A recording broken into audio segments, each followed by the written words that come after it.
ஈரான்ல ஒரு பெரிய புயல் உருவாகிட்டு இருக்கு. இதுல அமெரிக்கா வேற உள்ள வர்றதால இதோட பாதிப்பு உலகம் முழுக்கே, முக்கியமா இந்தியா வரைக்கும் எப்படி வரப்போகுது?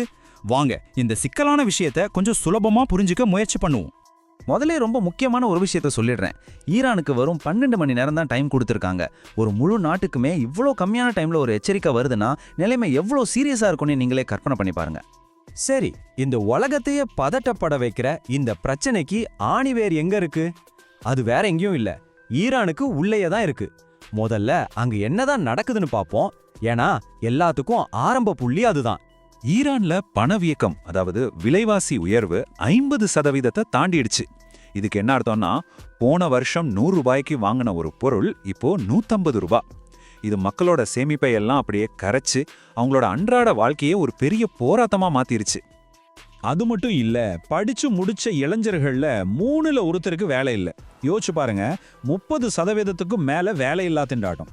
இது ஒரு தலைமுறையோட கனவுகளையே செதைச்சு அவங்கள விரக்தியோட உச்சத்துக்கு கொண்டு போயிருக்கு. அவங்களோட நாட்டு பணம் ரியால் அதோட மதிப்பை கிட்டத்தட்ட முழுசாவே இழந்துடுச்சு. மக்கள் அவங்க வாழ்க்கை பூரா சேமிச்சு வச்ச பணம் அவங்க கண் முன்னாடியே வெறும் காகிதமா மாறத பாக்குறாங்க. இது எவ்வளவு பெரிய பொருளாதார சரிவை ஏற்படுத்தியிருக்குன்னு பாருங்க. இப்படிப்பட்ட பொருளாதார நெருக்கடி மக்களோட பொறுமையை ரொம்பவே சோதிச்சு பார்த்துச்சு. இதனால நாடு முழுக்க பெரிய போராட்டங்கள் வெடிச்சது. இதுக்கு அரசாங்கம் என்ன பண்ணுச்சு? ரொம்ப கடுமையா அடக்குமுறையை கையாண்டுச்சு. இதனால ஈரான் கிட்டத்தட்ட ஒரு உள்நாட்டு போர் நடக்கிற நிலைமைக்கு தள்ளப்பட்டிருக்கு. ஏற்கனவே அங்க நெருப்பு பத்தி எரிஞ்சிட்டு இருக்கு. இப்போ இந்த நெருப்புல எண்ணெய ஊத்துற மாதிரி அமெரிக்கா உள்ள வருது. டொனால்ட் ட்ரம்ப் நிர்வாகம் ரொம்ப கடுமையான எச்சரிக்கைகளோட களத்துல இறங்கியிருக்கு. நடந்தத வரிசையா பாருங்க. கொஞ்ச வாரத்துக்கு முன்னாடி போராட்டக்காரங்களுக்கு சப்போர்ட் பண்ணாங்க. அப்புறம் அங்க இருக்கிற அமெரிக்கர்களை உடனே வெளியேற சொல்லி அவசர எச்சரிக்கை விட்டாங்க.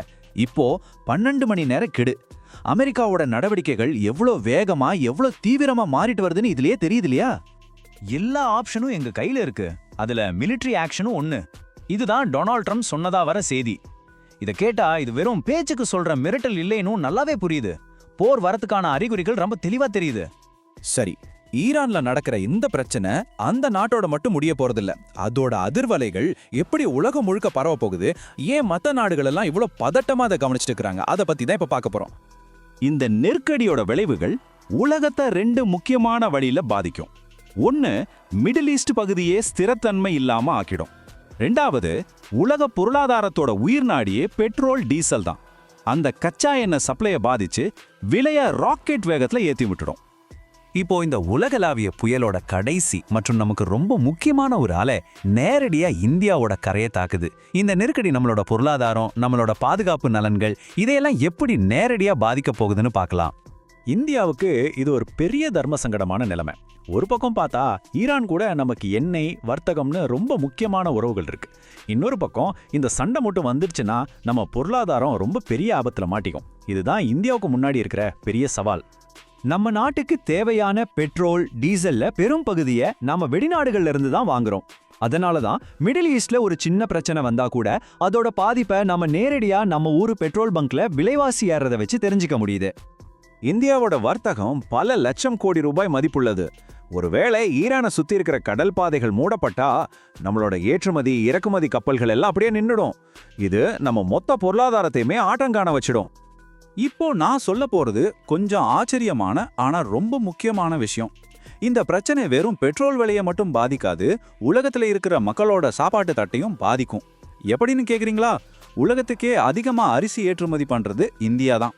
நம்ம வர்த்தக வழிகள் பாதிக்கப்பட்டா அதோட தாக்கம் உலக உணவு பாதுகாப்பையே கேள்விக்குறியாக்கிடும். அப்போ கடைசியா ஒரு முக்கியமான கேள்வியோட இந்த பகுதியை முடிச்சுக்கலாம். ஈரான்ல ஆரம்பிச்ச இந்த சின்ன புரி உலகத்தோட அதிகாரத்தையும் வர்த்தகத்தையும் நிரந்தரமா மாத்தி அமைக்கிற ஒரு பெரிய தீயா மாறுமா? இத பத்தி நம்ம எல்லாரும் கண்டிப்பா யோசிக்கணும்.